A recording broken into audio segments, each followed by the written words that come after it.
I always like to start asking people about how they grew up. I think it's important that it sort of informs a lot of how we form as adults or people. So tell me about you as a kid. So I grew up in like outskirts of Ottawa, West Carleton, like in the country, like pretty far out in the country sort of thing, like just forests and that all around my parents' house pretty much. Like super long bus ride to school kind of thing. My high school had like cows beside it. They would like call it cow pie high at certain points, like classic rural Ottawa school kind of stuff like that.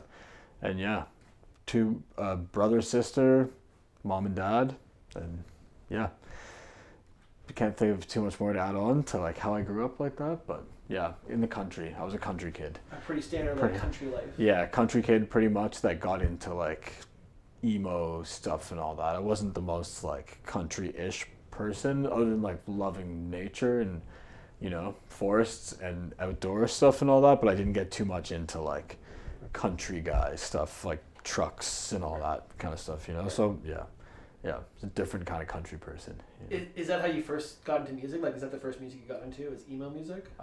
Yeah. Well, I mean, my parents were always like super into music. Like, so there's like stuff I always loved when I was a kid for sure. Like just random classic rock songs and stuff like that. That was just like what my dad would show me, and I thought it was cool. But then the first CD I bought, I actually just saw them, but like Sum 41 was the first CD I bought. So like stuff like that I loved, and I'm almost like embarrassed to say it now, but like Green Day, stuff like that, just like, because they got like pretty, looking back at it now, like as time went on, that I don't want to roast them that bad, but it got pretty bad after a bit. But stuff like that, Green Day and all that, and then into like harder metal music, stuff like that, like Job for a Cowboy, that, or like more like actual punk music, stuff like that. I had a huge phase with that sort of stuff, and that was before like electronic stuff like that.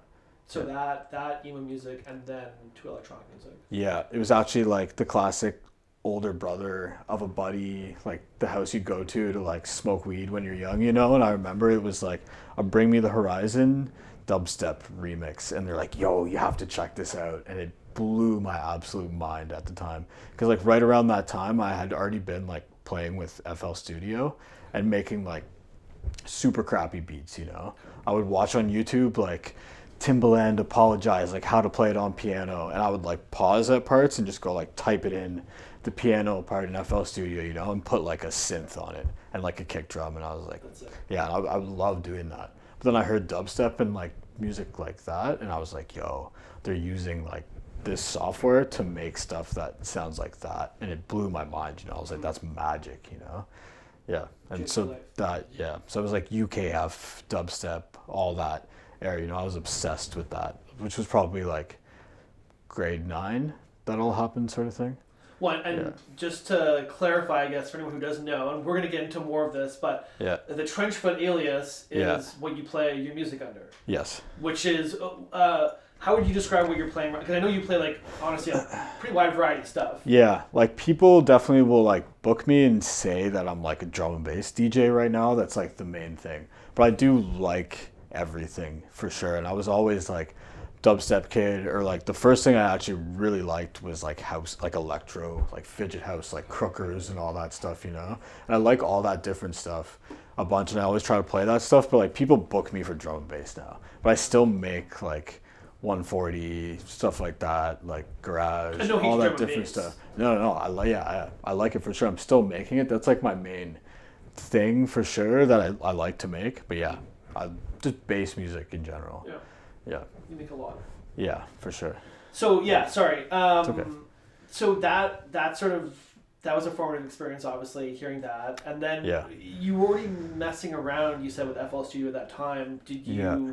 Were you immediately switched over to like, okay, I'm going to try to make this kind of stuff? Yeah, probably. Like, I don't remember exactly, to be honest. Like, I'm sure I was still doing a little bit of everything at that time, But that's probably when I started watching like tutorials for dubstep, or like how to make a wobble or something, like, that sort of area, And I'd spend so much time just YouTube tutorials of like following step-for-step guys just like teaching you how to make different sounding wobbles and stuff like that, you know? And I thought my stuff was so sick too. At the time, I was like, oh my God.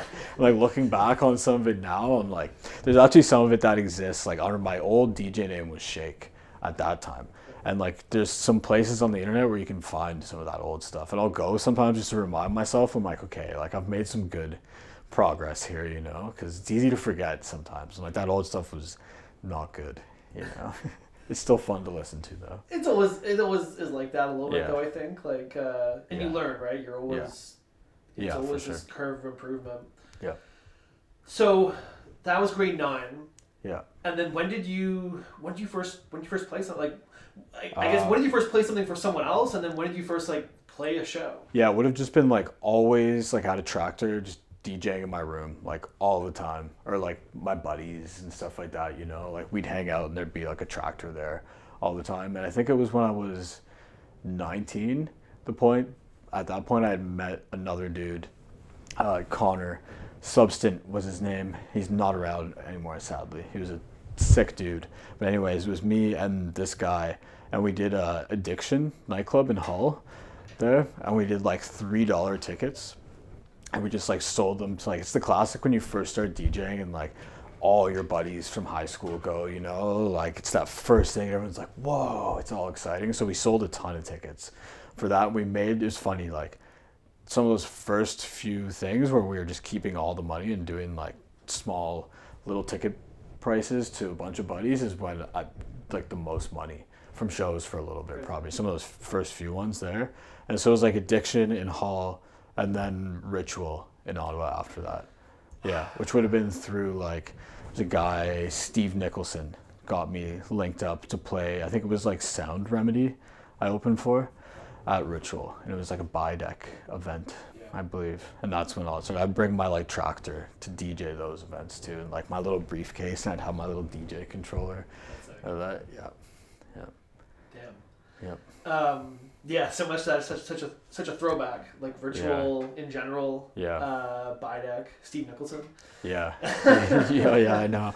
I just have to say his name. A lot of people would know that name. No, definitely. Yeah, in the Ottawa scene. Yeah. 100%. There's a certain time and place where it's like, Yeah. For sure. So yeah, from the Bidec days to in Montreal now. Yeah.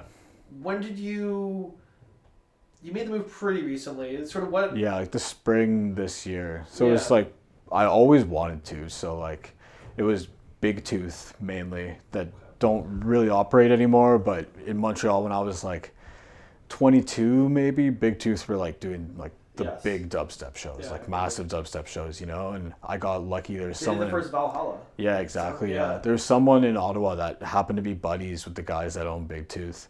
Gave me their email and was like, hey, you should like message these guys about playing this thing called Valhalla. And I went with my buddies, and it was like our first camping festival ever. And I was like, whoa, I was like, this is insane, you know?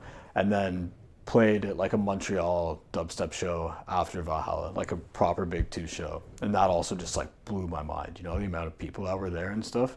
And that was my start of just like my infatuation with Montreal and being like, oh, it's so cool. And like just bigger things going on and like a different appreciation for this. Or like at the time I really liked that like heavy rhythm dubstep too.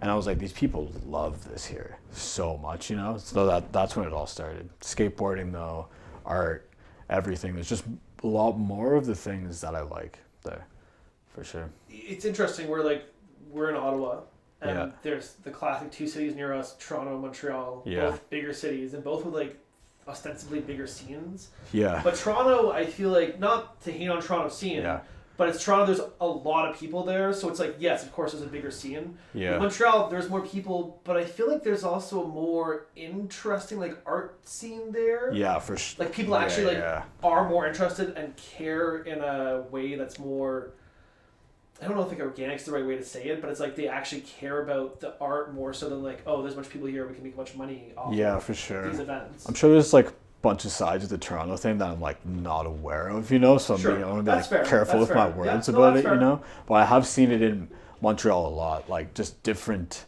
you know, I don't want to say freaky, but like more out there performance art kind of things I've seen at raves and stuff like that. It's definitely a different level of like obscurity and weirdness, and I'm kind of used to it now, but like some of the things and like places and venues that I've played at recently, I'm like, okay, if I had seen this when I was like first coming into this, it would have just warped my mind open in front. I'm like fairly used to it now and stuff, but like, yeah, like some of it was a dark room in Montreal, it was called recently, and like just the size of the sound system in this like warehouse space pretty much, and like all the performance art stuff there is pretty unbelievable. Was that the big lake thing that you were at? No, that's the Sat Dome. Crazy. Yeah, which was extra crazy too. That looked insane. Yeah, for sure. That was definitely a different level of like, I don't want to say corporate, but a lot more of like a business venue. Like, you know, that venue is like, it's like I feel like it's almost like a City of Montreal government run venue. I could be totally wrong in saying that, so like don't quote me on that. But yeah, it's just like, I do, yeah, compared to the warehouse dark kind of thing like that too. And they're both super cool. Like I've gotten lucky to be able to play some cool places like that recently in Montreal for sure. That like there is cool stuff like that happening here too, but yeah, it was time to make the move. And also Ottawa is so close. Like that's why I'm here right now, because it's, you know, it's an hour and a half away. It's pretty easy to just come and visit here still. So closer than Toronto. Also, like I don't know, Toronto's super expensive to live in too. Seems like it's still kind of possible to live in Montreal as a artist or someone like trying to be an artist, you know. There's still like those weird apartments that you can find for like $800, you know, like my rent's $900 in Montreal. In Ottawa it was $1,500 for downtown, so it's like didn't really make any sense anymore. So yeah. And so since moving to Montreal, like what would you say, because you have played at a bunch of interesting places, but like what were some highlights that stood out for you, like a top 3 maybe?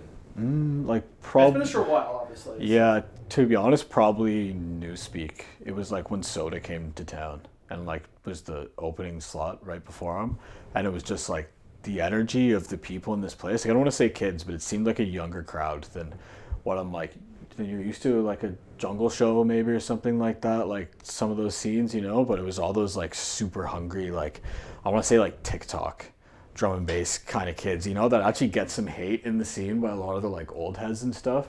But this place was just like jammed packed and people were just going nuts, you know. And it's almost like it's hard to like, you have an experience like that, and then when the next times aren't as crazy, it's kind of like, oh, like it set the bar very high for like energy and stuff like that. I was kind of feeling crappy before it too, and it really like shocked me back to reality, like that sort of thing. In a very good way. Yep.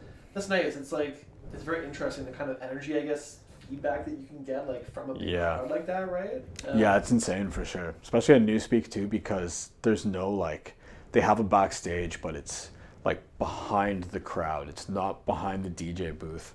So if it's packed, like after your set, if the venue like if jammed packed, you have to walk through all the crazy kids, and it's like I'm not like that famous where they're bugging me that much, but just like physically trying to walk through the crowd of people after you play your DJ set and it's super sweaty, it's like it gets crazy sometimes. But I just like make it through the crowd, just go sit in the back room back there and just be like, oh, for like 5 minutes, just don't move, like silence, you know. I actually brought a change of clothes this time too, because I've learned, because I get so sweaty every time, like I can't not get all sweaty and jump around like crazy. That's what you want. Yeah, it's good for sure. In my opinion, it's like if you're a DJ and you're not getting like, again, assuming the crowd's crazy. Yeah, it feels weird when you don't hit that sometimes. Like I'll feel guilty almost. I'll be like, oh, like when you don't feel that, you know, or like you're not that into it. Yeah. Like people are still stoked, you know. But like in the back of your mind, you'll be like, okay, like that wasn't as like hype as it should have been, you know. Yeah. So you've made music for a long time. Yeah. You're experimenting with some different stuff these days. Yeah. Like obviously still in the dance spectrum and some experimentation there, I think. Yeah, for sure.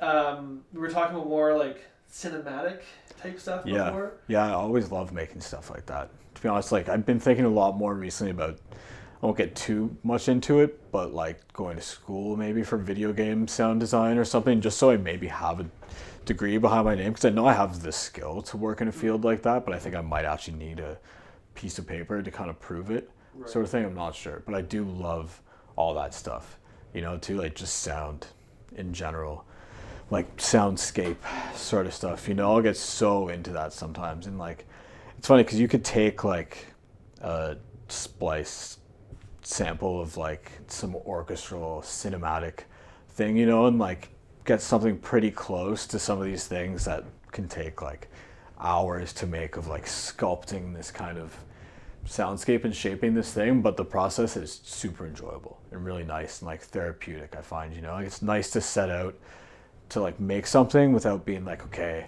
I'll make a banger, like I'm gonna write a song. Just being like, I'm gonna make something that's like cool to listen to, or something that's like calming to listen to, or like scary or something like that, and it's super easy for me to like get lost in that stuff for sure.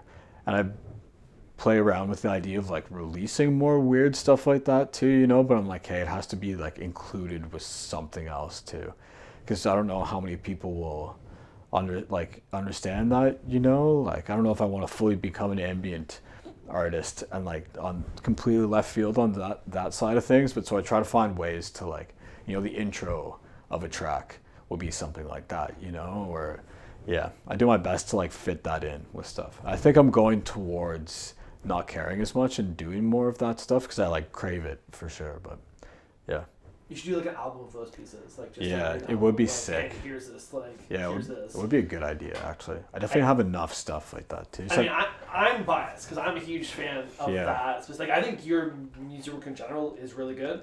Yeah, I'm a fan. Thank you. But when you're posting, you posted, it was a video about you taking, I forget what the sound was, but it was some like very generic thing that you sampled, and you were like, let me show you how to warp this. And that was incredible. I was like, oh my God, this guy is like on another level right now. Honestly, when you like understand certain techniques and like paths you have to take with effects and stuff like that, I feel like you could take any sound, like anything that's a waveform, like run into Ableton, whatever software you use. If you are using the like proper effects, or like what to do, you can pretty much like achieve tons of crazy things with the right plugins and like know how I haven't like picked a name for it yet, but I have this theory about like I almost shouldn't even try to say this because it's gonna sound half crazy, but that like any sound with the right plugins and stuff can be any other sound, like that it's not a linear thing at all. Like me talking right now could sound like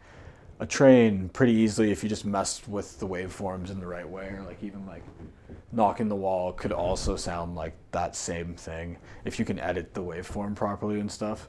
And I don't know. That's not crazy at all. Yeah, no, I don't think it's crazy, but I just don't know a proper word to describe what I'm trying to like, that theory. I haven't figured that out yet. Like that's really the theory of all sound being malleable, or something, like that doesn't sound good, but no, I think you're totally right, especially once it's digitized. Even before that, obviously, in the analog day, but yeah, especially once it's digitized.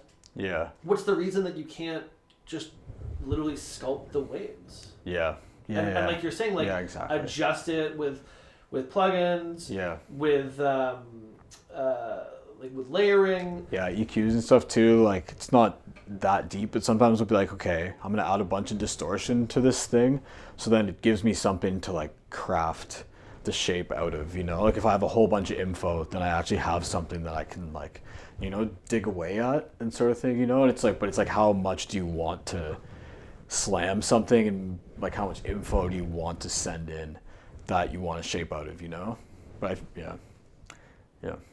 I could go on about that for a really long time, to be honest, like rants about shaping sound and all that stuff like that, but I definitely like, it'd be nice to write something, or like I've been meaning to do more like video stuff like that, YouTube video stuff, but it's honestly kind of hard to get going on it because I find like I'll do like, I've done like, if you want to watch them on YouTube, I've done like, I think one, it's like how to make a bass out of your cat meowing, and I like brought some wet food by the microphone. I like recorded like opening the can, the cat's meowing for it and stuff, like turn that into a sound, do like a 30-minute, 45-minute video. But like what does way better is the like cuts from those videos and just like posting them on Instagram, which seems to be a more beneficial thing, but it's also a good way to get those little pieces of content if I'm just doing long form videos, you know? If the right idea, you have 100%, I think, of have a big thing that you can cut a bunch of small pieces out of and then post it everywhere. Yeah, for sure. I need to get back more into that. I've been in a bit of a drought of content. I go through like phases of like, I don't want to say split personality thing, but some days I'll be like, I don't want to be a part of the content machine and all that stuff. And then some days I'll have phases where I'm like right into it, have this like idea that I'm super hyper focused on sort of thing. I need to make this funny video and all this stuff. And I haven't been doing that for a little bit, but I'm going to work on getting back into that because it's almost necessary. I don't know about necessary nowadays. I just want to present it in a way that's not, you know, like fake or like I'm trying too hard to just like be a part of the content machine, you know, like I just need to present it in a natural, nice way and figure out how to do that properly. So yeah, I think a big part of that is like being yourself, is the authenticity, like you're saying. Yeah, not overthinking it, I guess, too, right? Like, because the production quality of like anything, any phone is so high. Yeah, for sure. You know, that really it's just like, okay, just figure out what your thing is and do that. Yeah, 100%. I've gone through phases before. Like I know I have the ability to like I would do it like this is me eating a bunch of funny things, you know. Like I'd make the video. I remember that. For sure. And like, did someone get mad at something? Probably but like it's you know like if I want like stuff like that, like it's like tons of comments and everyone shares it and stuff. Then I'm like, hey, like do I want to be that dude? You know, that's just like try like how to what extent do I have to go and want to go to do music? You know, and I find certain things like that, like it's funny and it's funny making them and stuff, but I'm like, I feel like it's a risky line to be going on, you know? Yeah. But maybe I'll start doing that stuff again. We'll see. I think for sure you have like a very charismatic personality when you do those things. We're like multiple of those things. Because I forgot about the food thing when you said, I'm like, I remember those were really I took funny. It down eventually because it was ridiculous, you know? I like get all baked or something and I'm like, damn, I'm like, why do I try it so hard, you know? Like, which is bad. I'm trying to like get myself out of that second guessing myself kind of mindset, you know? Cause it's like, hey, people think it's funny and that, you know? But it's just, it's hard. Yeah, for sure. And I think every creative person who sees this is going to appreciate. I definitely appreciate so much just you saying those things where you're like, some days you're like, yes, I'm into this. Like, this is great. I'm crushing it. And then other days you're like, this is horrible. Yeah, it's designed to crush your spirits and make you feel terrible and anxious. And for sure. And you're right. Yeah. And then it's also the debate of like, okay, even if it is horrible and sad, it's like, do you have a choice of doing it nowadays? Like, if you want to do music, like to a certain extent, you know, it seems like you kind of have to like just suck it up and deal with it. If you want to do music or creative stuff nowadays, you kind of have to partake in that. What type of horrible and sad do you want? Yeah, for sure. Yeah, there's another life to live. I seem to find a way to do it that isn't too messed up, you know, or just like post your stuff and then that's it. Not think about it too much, you know. Like, you know, you see a lot of famous, I don't know how true it is, but like post something and just throw your phone away. Don't look at it all day, you know. It's not like checking it and like editing it and all that stuff, you know. Like, because I definitely, for one, like get anxiety about posting stuff for sure too. Overthinking it and that, 100%. With music, that's why like music, you know, I have so much music that I haven't put out that I'm sure like, I'm like, man, this might be like some dude's or person's favorite song, you know, and it's just sitting on my computer because I'm like, oh, it's not good enough, you know. So I'm like, I've gotten better with that, you know, but I think that's the thing tons of artists face for sure. I mean, most people I talk to that want to learn music or art and stuff, you know, that's the constant thing, like, oh, like I suck, like it's not good kind of thing, you know. It's like, that's okay too, you know. I think the whole like Instagram and like trying to get a bunch of likes thing, it's like people are so set on like the art that they're making, it's for this purpose of like becoming famous or to like become popular or something like that, that they almost don't even enjoy making the stuff anymore because they're just worried. I don't know how to fully finish that, but because I know when sometimes I get it when I'm making music, if I have this like,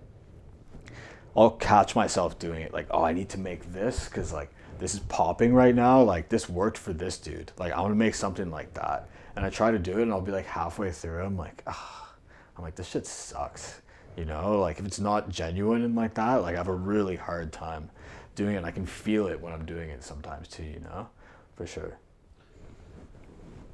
Man, Yeah. like so many good things. Like I don't know. I think Yeah, it's a good rant right there. Well, I think it's very sure. insightful, and I think it just speaks to like wisdom that you have in terms of being able to identify, oh, I'm doing this because it's not authentic to me. You know? Yeah. I'm doing it because of this thing. Yeah, I think about stuff like that a whole bunch for sure too.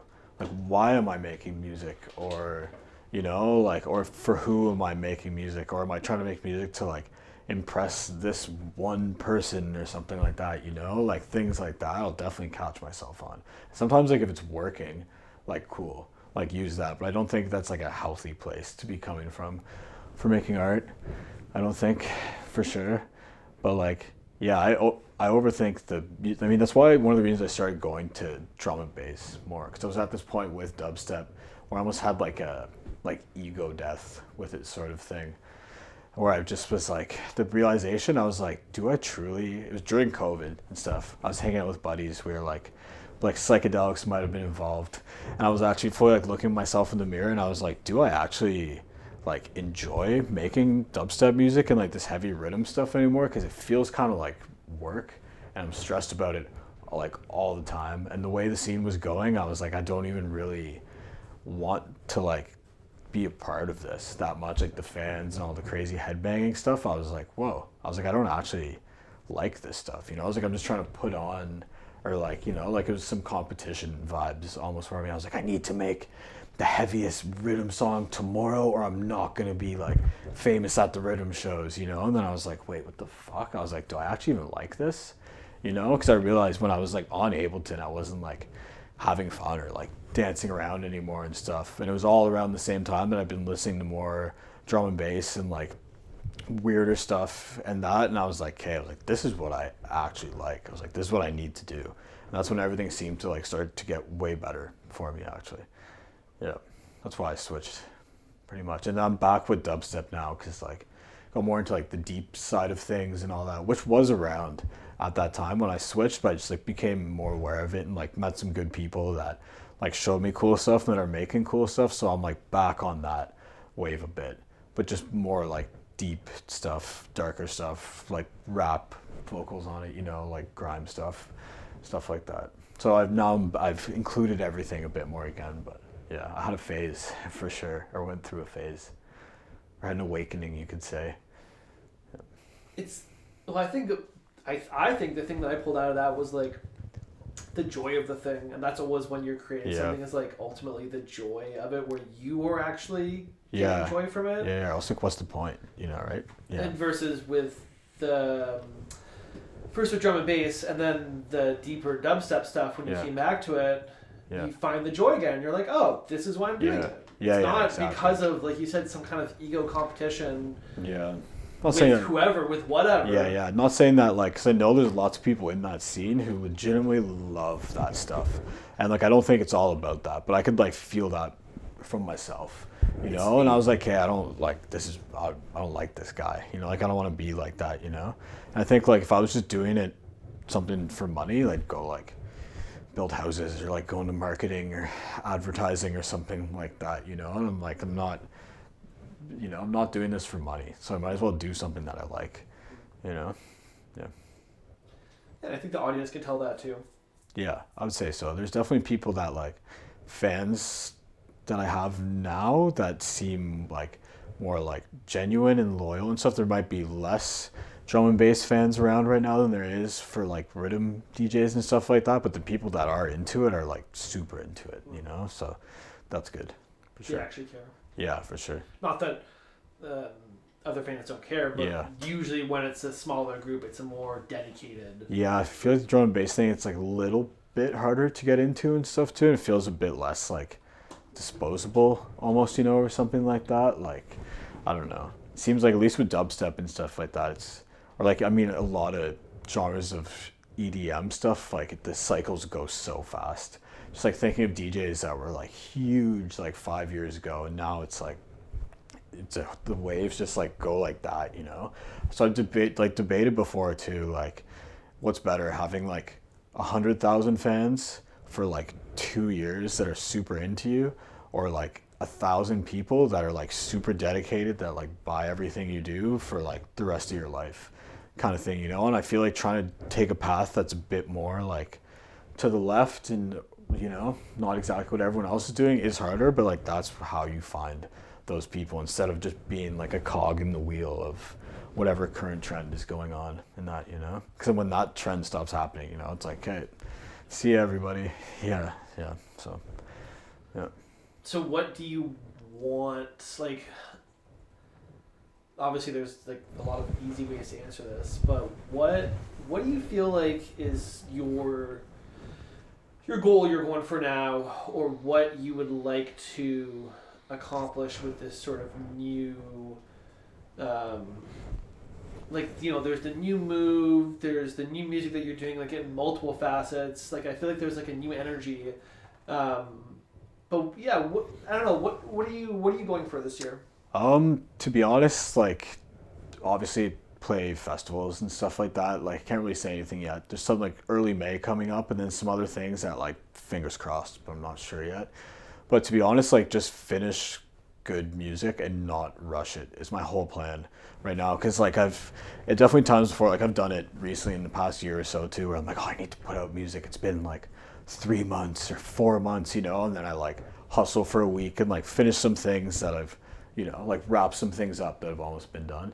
But I've put out so much music recently, like independently also too, that I feel like the only way to like hit the next step is like a big European drum and bass label or like dubstep label in the States or something like that, working with more collectives and people like that, you know, and just not rushing the music, you know, because I could just keep putting out the same quality like all the time, you know, but I really need to like lock in and not rush it. And I have, you know, I've started like 7 projects recently that I keep just kind of like jumping back and forth and trying to like just really focus on these tracks with like a goal in mind of them being super good neuro drum and bass, whatever type of drum and bass they are. And then like with a couple dubstep things thrown in there too.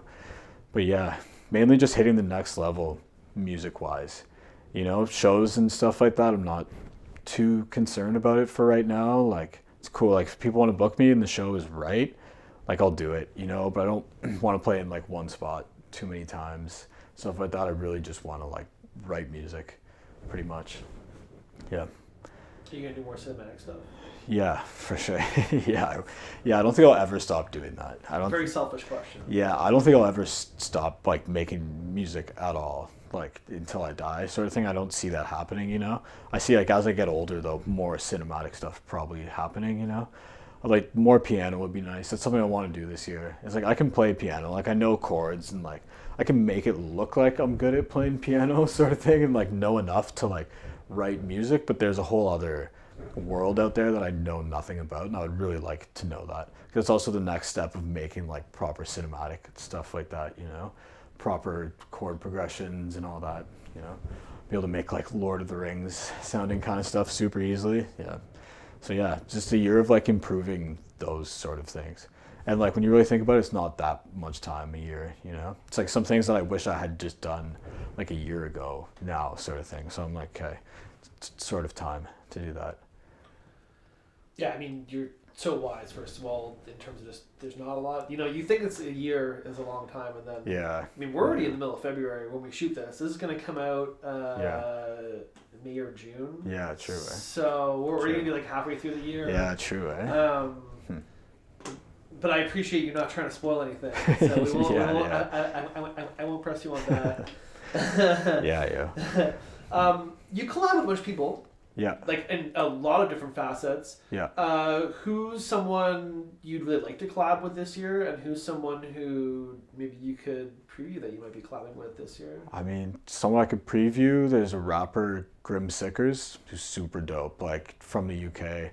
Like the way it happened too, like I found him through like the deep dubstep community, and he was actually on my like Spotify top 5 this year, because there's 2 tracks that I just listened to like over and over for a bit. And like he happens to be buddies with like Raz and Substance, buddies I have in Quebec, And so like everything kind of lined up because I shared them on my Instagram. Like I shared my Spotify Wrapped because it was like all homies on it, you know, like people I really respect. And I was like, okay, yo, like they deserve it, you know, like tagged him in it. And he hit me up just being like, yo, what's up? Like, thanks, dude. And I was like, yo, you're really sick. I was like, I think you know some of my buddies sort of thing. And like conversations started and like I paid him. But yeah, so got that coming. Super sick. I just got it. Like it took a little bit to get it, but I got that like two weeks ago, probably the vocals back from him. I'm on like version 8 of like rewriting the beat and changing it all around, but it's super close. And I'd like to work with like honestly Raz and Substance again. Those guys are pretty sick. And like for Quebec, for deep dubstep and stuff like that, they fully hold it down. And they've helped me out a bunch in the past and stuff too. So shout out those guys for sure. That's what it's about, right? It's about having a good community and like everyone lifts each other up. Yeah, 100%. Yeah, like my first drum and bass songs that did well, like Raz mastered them, and like that was a big help too. So yeah, hit up Raz if you need mastering, anybody too. I feel like we're gonna maybe take a turn from the music, unless there's anything else you want to talk about music-wise. Just chill. Yeah. I see you skateboarding a good amount. Oh, yeah, I'll say one more thing. Yeah. I'm playing in, I guess this interview won't be out in time. I was going to say I'm playing in... I can clip it for you. I was going to say I'm playing in Ottawa March 28th coming up. Okay. At the Underground. Okay. At 56, the Underground, I believe it's called, in the market for Vortex, drum and bass. I'm going to be there. I'll shoot it. Word. And, yeah, we'll clip that and we'll put a little teaser. So this is a teaser for that show. Yeah, okay. And it's also a teaser for another thing that we have coming together soon. Yep. That people will just have to wait and see about it. Yep. Unless you're watching the full thing, in which case now you're watching it right now. Yeah, true. You're a good skateboarder. I like skateboarding a lot. How long you skateboarded for? Always. It feels like probably I think we're like 5 years old. My dad got us like Walmart completes, like crappy ones. We brought them home and they, like my dad was always into skateboarding too. So like got the Walmart completes and he was like, no, like they're shit. So we got the West 49 completes after that. And like, that was the start of like, I was obsessed with skateboarding. You know, it was like the parents with the unfinished concrete basement. Cause like we had like a dirt road, right? Yeah, so like unfinished concrete basement and just like practicing ollies like non-stop, you know, like me and my brother and like my buddy Jake down the road, it would just be like every day, just like who's gonna ollie first sort of thing, you know? And then it would be like mini ramp in the backyard too, just for years and years. Cause like we had the like local skate park, right? Like the classic rural skate park with like the 2 banks with like tabletop in the middle, you know, like quarter pipe, maybe a mani pad, but it was like far away unless you could like convince someone to drive you there or that, you know. So we just had a wooden mini ramp in our backyard, like 4 feet wide sort of thing, but like every day, you know, after school, all my buddies, everyone would be there. There's some like great old videos on Facebook, like when you're a kid making skate clips, you know, just like slow-mo mini ramp edits with like Bob Marley in the background and stuff. Yeah, it's great, actually. Yeah, I still skateboard all the time. I love it so much. As I get older, even more, actually, it feels like. What do you love about it more now? It just makes me feel good, you know, like if I'm feeling crappy or like, yeah, the mental health aspect of it is definitely good for me too. Because I get pretty like hyped up, like anxious guy and stuff like that, you know, just like general like bunch of energy. Like, you know, I could like just go for a 10-kilometer walk each day just to like, you know, just to like move my body around and stuff, you know. So skateboarding was a great way to just like fully let loose, like get all sweaty, get all crazy, fall around and stuff, you know, and just like have fun for the sake of like having fun. That's it, especially now too. I think that's probably it now. Is when I was younger, it'd be like, oh no, if I don't like do this rail, I'm like not as cool as my friends and stuff, you know, because like skateboarding is definitely like that when you're a kid, you know. It's like, oh, this guy, he can't 3-flip kind of thing, you know. But as I've gotten older, I was like, wait, all that is so dumb. I was like, just the act of riding a skateboard down the road is so much fun, you know. And I think when that like unlocked in my brain and I just completely started just doing it because skateboarding is fun, then like everything got way better. And I just really skate like bowls, stuff like that now, like still mini ramps, bowls, stuff like that. And I got more into rails than that as I got older, but I was always kind of like sketched about that stuff because it just like wasn't around me that much, you know, like we didn't have a skate park you could go to that had like nice rails and that stuff really. So I was like a mini ramp kid always. So I just graduated to like a person that loves bowls. And in Montreal, there's a lot of crazy skate bowls right now too. So it's great. Yeah, there's a through line for sure, which is just you're finding your joy in these things, and it's unlocking a new level of them. You know, like yeah, for sure. The thing you said with the skating. Yeah, I think that's awesome. Like, I think that matters a lot for doing anything and for continuing to do anything. Because what? So you said since you were 5, you're how old now?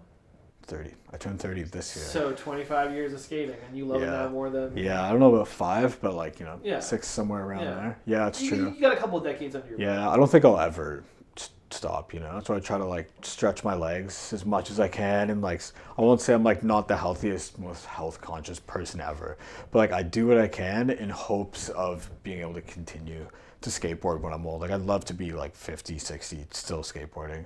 You know, and I know like my dad for sure too, is still the same. Like if you have a skateboard around him, you know, he's like let me own that thing, you know, like so I don't think I'll be able to stop ever, you know.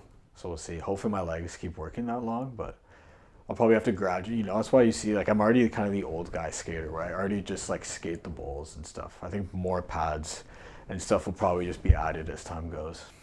So yeah, the Tony Hawk method. Yeah, it's sick though. I should be doing that. It's kind of the next step for me too, and that's that is having pads, because like some of the bigger bowls and that, it's like, okay, you try to air and you fall, like you're done, you know? So yeah, I'm not at that step yet. It hurts. Yeah, definitely. Yeah. Do you love anything as much as you love skating and music? Like I feel like skating and music are pretty much, I don't know if there's one you'd say you love more than, but I feel like you love both those a lot. Yeah, like nature stuff in general, you know, like just walking in the woods, stuff like that. Very like it's very nice too. Like which I forget sometimes too, because I'm like, especially you like lately, just in the city all the time too, and like go back out to my parents' house where it's like, you know, just go for a walk in the woods, and all you can hear is birds and stuff like that, and I'm like, oh my god, this is so nice, and I crave that so much, you know. I guess it's not really like, I guess it is an activity, enjoying nature. Yeah, you can say hiking, stuff like that. I don't get to do it as much, but, and you mean like snowboarding, stuff like that too, mountain biking, those kind of standard sports like that. I love mountain biking a lot. A crackhead stole my mountain bike though, like 2 years, right before I left Ottawa. My dream bike that I finally could afford, this bike, got it. I had it for like a year. Probably someone cut the lock on it on Bank Street downtown. Yeah, I was devastated. I was like patrolling around downtown. Like, it's probably good that I didn't find whoever had it, because like would have been a scary situation anyways, you know. Yeah, so I have just my fixie bike now, which I really like a lot still, but it's not the same. I always pop the tires on it because I have like little thin tires on it. It's so hard for me to ride a bike like a normal, you know, a normal citizen, where you're just like going along and not like pop off curbs and be all silly and stuff. So my fixie's out of commission right now to do that. Fixie needs to get fixed. Yeah, it does. Yeah, I honestly, some gears on it would be nice too, I'm not gonna lie. It's a pretty hard bike to ride. Like maybe it'll get me in shape, but I've never, like I didn't have it running when I was in Montreal this year. So I imagine like the hills and stuff on that, it's gonna be brutal. I was gonna say it's a good biking city, but yeah, it's intense. Yeah. You get to go down on the other side. Yeah, it's true. You could take the subway one way, I guess. But yeah, no, the biking people are crazy there. Like the winter bikers there are nuts. People are super committed to it. I respect it too. Like it's cool. I get it. Yeah. It's sort of the same here, but yeah, it's like it's definitely a very specific type that keeps going all year. Yeah, for sure. It's hard. Yeah. It's like an obsession or like an addiction for them or something like that. Which like I kind of get it for sure. I love biking, not that much. But. Yeah, no. I would bike in the winter like if I had to. I'm like I have to get to this place and it's way faster than walking. Like, so I'll do it. But just like to take a nice bike ride in the snow, I don't know. If I had one of those cool fat bike kind of things, maybe. Maybe. Yeah. Maybe. I'd like to try one at least. Yeah. Where does your inspiration come from? It's a hard question, to be honest. I think lots of things like peers, music, hip hop. You know, like all the other music I enjoy, hip hop music. You know, underground music culture. It's an interesting question, actually. I think it just come like from the love of just making stuff, like pretty often that, or not very often that I'll like, yeah, to be honest, I don't really think about that too much, about having like a direct inspiration of stuff. I think it just comes from like always playing instruments and always loving music and that, and just like almost like a need to make stuff, whether that be like drawing or like, at Photoshop stuff, 3D stuff, music. It's just like this like overwhelming thing I have where I just want to do that stuff super bad. And it's like whatever comes out of that session, it's like that's what happened. I mean, I'll get inspired by like emotions and stuff sometimes, I'll be like, holy crap, I'm sad today. I'm gonna make some music, and it's like probably gonna be good too, when I'm like feeling like that, so I'll get inspired by like the way I'm feeling, but also I write music when I'm like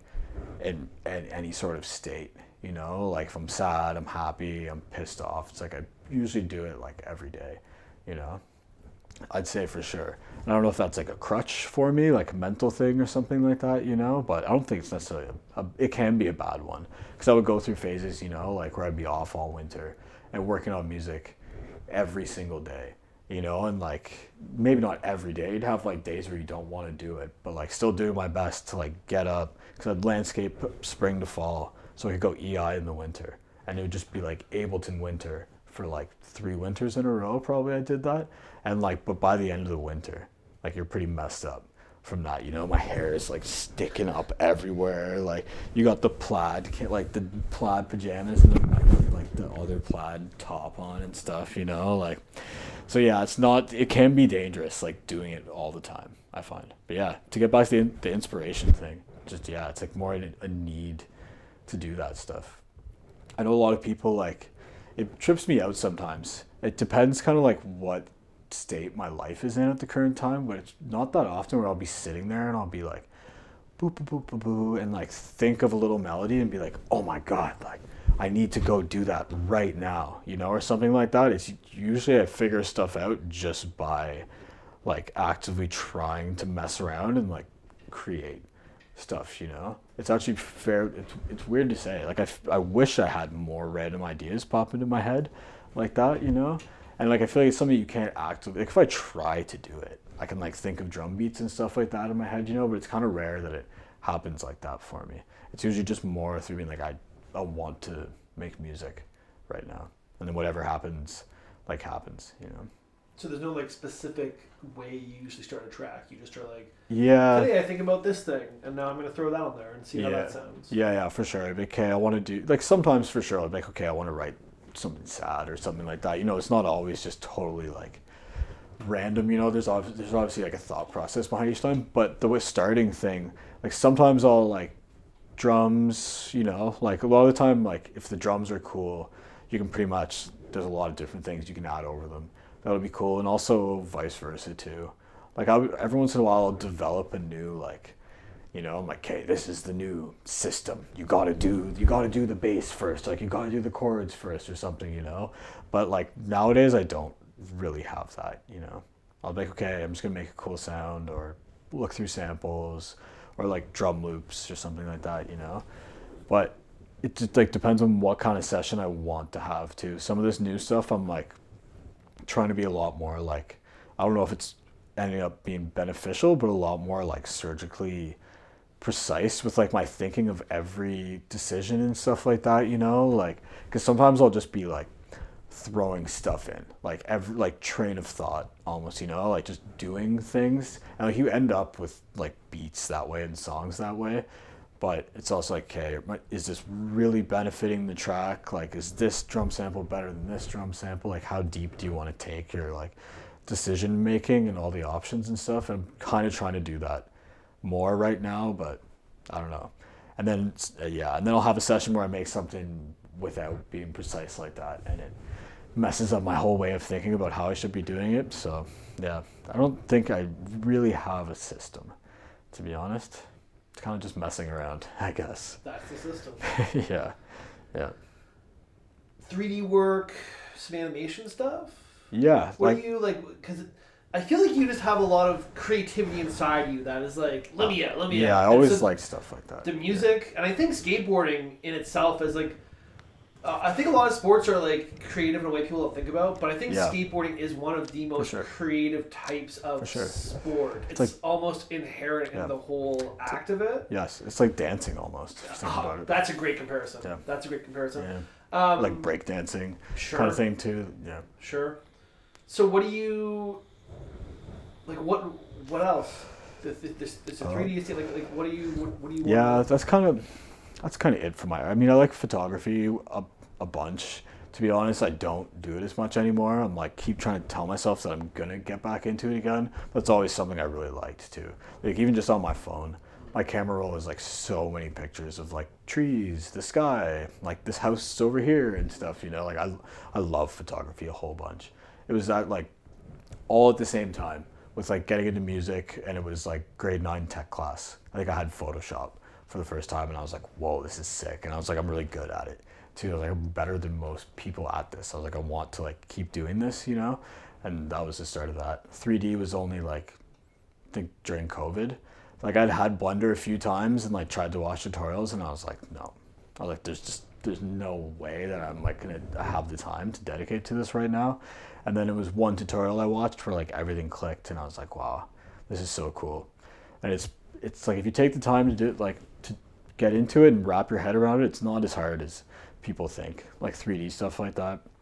And it's great for like side money, like DJ logos and stuff. Everyone likes cool like 3D versions of their logos that spin around and stuff like that too. So that's the main sort of work I've done for people, is stuff like that, like 3D renders of people's logos. I'd love if people were buying like little characters and stuff like that from me, you know, because I like doing little sculpts of that stuff. But yeah, it's usually more like logo branding kind of stuff that I do with that. Cover art for people too, like usually crazy dubstep covers, metal looking stuff like that. I like to do for people a lot. Yeah, I've seen a few of those. They're like very, like you said, metal inspired. Yeah, for sure. So we're coming towards the end of this. I usually like to wrap up. This has been great. We've talked about it a few times, but like I really do think like you have a great mind for a lot of this stuff, and like just the way you think about things. Like I personally am very inspired by many of the things you said. Honestly, I appreciate it. No, it's I wouldn't say it. What do you want to tell people? Like, what would you tell the world if you could tell people anything? Can I think about it for 1 second? Of course. No, I always try to drop something big at the end, and it's not something people often think about. That you should make art and practice and learn how to do art and music and stuff because it's fun and you want to do it and enjoy doing it, and that's the only reason you should do it. If you want to get really good at it, that's the best way too, for sure. It doesn't matter if you're not good at doing the thing. It's about, is it fun doing the thing? Like the final product, it's nice when something's good and you have a cool final product, but don't let it hinder the process of actually learning, and just have fun while making maybe not the best stuff, because it's fun making stuff. That's probably it. And I've never done this before, but just to like devil's advocate a bit, because I think you're gonna find this like interesting. What about the days where, because you love it, you love creating stuff, but you also have days where it's not fun. Yeah. Where you're like, this sucks. Like I can't do this. I'm not good at this. Yeah. What about those times? What would you tell people? Like the whole with like writer's block and stuff like that. I honestly like just push through it. I don't know if it's like healthy advice or something like that, but I just kind of like keep going. I don't let myself be like, you know, if I've tried for hours and hours working on something, I'm like, okay, I'm not feeling it anymore, but like I'll at least try. You know, I'm not like, oh, I have writer's block right now, I'm not opening my computer today. Like, no, I'm gonna try for sure, even if I feel crappy. And you if you can feel like if you're feeling crappy like that and you force yourself to try, a lot of times you'll make something really good still. So if you can just do it, sort of thing, you know, like to try and do it at least, sort of thing. Or like 20 minutes of something, you know. Usually if you just try to do something for 15 minutes, like after those 15 minutes, you're like, okay, like I want to keep going, sort of thing. Just be like, okay, I'm gonna do it just for a second, You know, it's better than like completely giving up, for sure. So consistency. Yeah, for sure. Big year this year for you. Pardon? Big year this year for you. Yeah. Fingers crossed. So. I think yeah. so. Yeah, I think so. Thanks a lot for talking to me. No, thank Liam, you for I really having appreciate me. it, man. Yeah. Appreciate you.